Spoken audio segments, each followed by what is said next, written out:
இனிய மாலை வணக்கம். உங்களை லைஃப் பாரபிள்ஸ்க்கு அன்போடு வரவேற்கிறேன். இதேதோ ஒரு சாதாரண விளக்க உரையா நினைக்க வேண்டாம். இது உங்க கேரக்டரை, அதாவது உங்க குணநலன்களை ஒவ்வொரு நாளும் எப்படி மெருகேத்துறதுன்னு கத்துக் கொடுக்கிற ஒரு லீடர்ஷிப் செமினார். ஆமாங்க, ஒவ்வொரு நாளும் நாம கடைபிடிக்க வேண்டிய ஒரு மகத்தான ஒழுக்கத்தை பத்தி தான் இன்னைக்கு நாம ஆழமா பார்க்க போறோம். சரி, இன்னைக்கு நம்ம பார்க்க போற சிலபஸ் இதுதான். 1 உண்மையான நன்றி, 2 ஆன்மீக அடித்தளம், 3 படைத்தவனை மதித்தல், 4 வழிகாட்டிகள் துணை, 5 பிள்ளைகள் மற்றும் அருள்கள், 6 தினசரி பயிற்சி. வாங்க நேரா விஷயத்துக்குள்ள போயிடலாம். ஆரம்பிக்கிறதுக்கு முன்னாடி உங்ககிட்ட ஒரு கேள்வி கேட்கணும். கடைசியா எப்ப நீங்க உண்மையாவே ஒருத்தருக்கு நன்றி சொன்னீங்க? ஏதோ ஒரு கடமைக்கு சொல்ற வார்த்தையா இல்லாம மனசுக்குள்ள ஒரு ஆழமான உணர்வா எப்போ அதை ஃபீல் பண்ணீங்க? இப்பவே இந்த நிமிஷத்துல நீங்க ரொம்ப நன்றியோட இருக்கிற ஒரு நபரோட பேரை கமெண்ட்ல சொல்லுங்க பாப்போம். ஏன்னா நன்றிங்கிறது சும்மா ஒரு நல்ல குணம் கிடையாது, அது ஒரு வாழ்க்கை முறை. நமக்கு உயிர் கொடுத்தவங்கள, வளர்த்தவங்கள, வழிநடத்தினவங்கள மறக்கிறது தான் வாழ்க்கையோட மிகப்பெரிய சோகம்.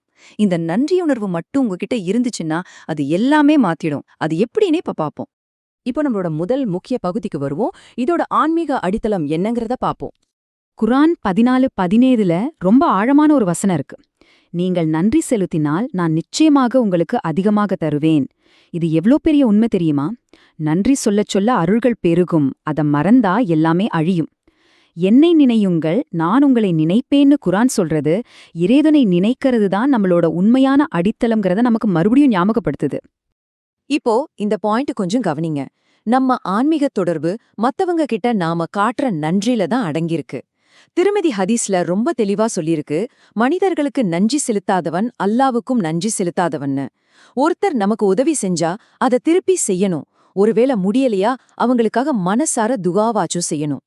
இதுக்கெல்லாம் ஒரு மிகச்சிறந்த உதாரணம் யாரு தெரியுமா?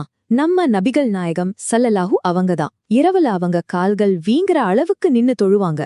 ஏன் இவ்ளோ சிரமப்படுறீங்கன்னு கேட்டப்போ, நான் ஒரு நன்றியுள்ள அடியானாக இருக்க வேண்டாமா அன்னு கேட்டாங்க.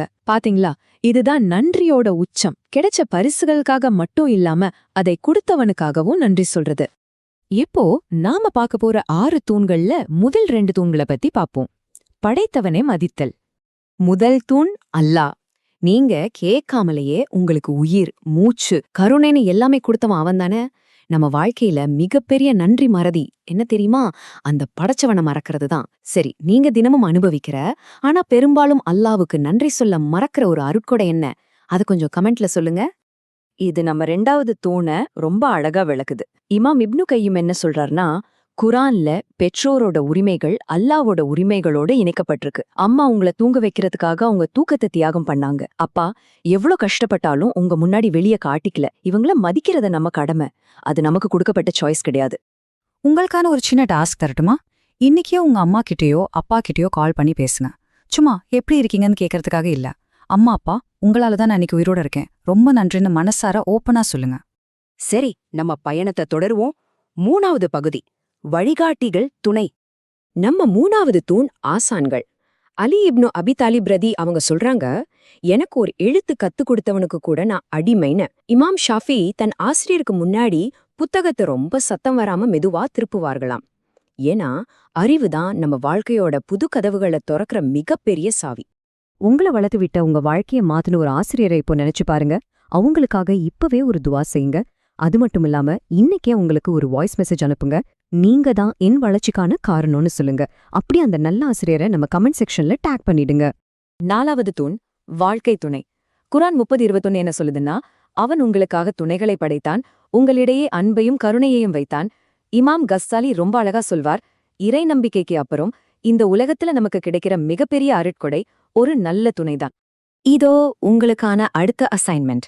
இன்னைக்கு ராத்திரி தூங்குறதுக்கு முன்னாடி உங்க வாழ்க்கை துணைக்கு அல்லது நீங்க ரொம்ப நேசிக்கிற ஒருத்தருக்கு ஒரு சின்ன வாய்ஸ் நோட் ரெக்கார்ட் பண்ணி அனுப்புங்க. உன்னாலே என் வாழ்க்கை ரொம்ப அழகா இருக்கு, தேங்க்யூன்னு சொல்லுங்க. இதோட இம்பாக்ட் ரொம்ப பெருசா இருக்கும். அடுத்ததா நம்ம பார்க்க போறது நம்ம கடைசி 2 தூண்கள், பிள்ளைகள் மற்றும் அன்றாட அருள்கள். 5வது தூண் பிள்ளைகள். குழந்தைங்கிறது அல்லாஹ் நமக்கு கொடுத்திருக்க ஒரு அமானிதம். உளவியலாளர் விக்டர் ஃப்ராங்கல் சொல்ற மாதிரி, வாழ்க்கையோட அர்த்தமே நாம வளர்க்கிற உறவுகள்ல தான் இருக்கு. அதனால இன்னைக்கு உங்க போனை கொஞ்சம் ஓரமா வச்சுட்டு உங்க பிள்ளைகளோட கண்களை பார்த்து அவங்களுக்காக உங்க நன்றிய வெளிப்படுத்துங்க. இந்த 21 அப்படிங்கிற நம்பர் ஏன் இங்க இருக்குன்னு நினைக்கிறீங்களா? மார்ட்டின் செலிக்மனோட ரிசர்ச் என்ன சொல்லுதுன்னா, ஒரு 21 நாள் தொடர்ந்து நன்றிகளை எழுதுற பழக்கம் மன அழுத்தத்தை குறைச்சு மூளையையே பாசிட்டிவா மாத்திடுமா. ஆனா நாம இதை இன்னொரு படி மேல கொண்டு போய் உங்களுக்காக ஒரு 30 நாள் கிராட்டிடியூட் ஜர்னல் சேலஞ்ச் ஆரம்பிக்க போறோம். இதுல இன்னொரு முக்கியமான விஷயம் என்னன்னா, உங்களுக்குள்ள இருக்கிற 3 நல்ல குணங்களை நினைச்சு பார்த்து அதுக்காகவும் நீங்க நன்றி சொல்லணும். 6வது தூண் நம்ம அன்றாட அருட்கொடைகள்.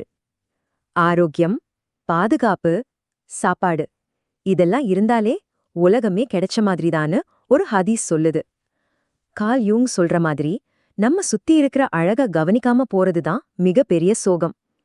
அதனால இன்னையிலிருந்து தினமும் உங்களுக்கு கிடைச்சிருக்க 3 குறிப்பிட்ட அருட்கொடைகளை எழுதுங்க. சரி, இப்ப கடைசி பகுதிக்கு வந்துட்டோம். தினசரி பயிற்சி. இத எப்படி ஒரு பழக்கமா மாத்துறதுன்னு பாப்போம்.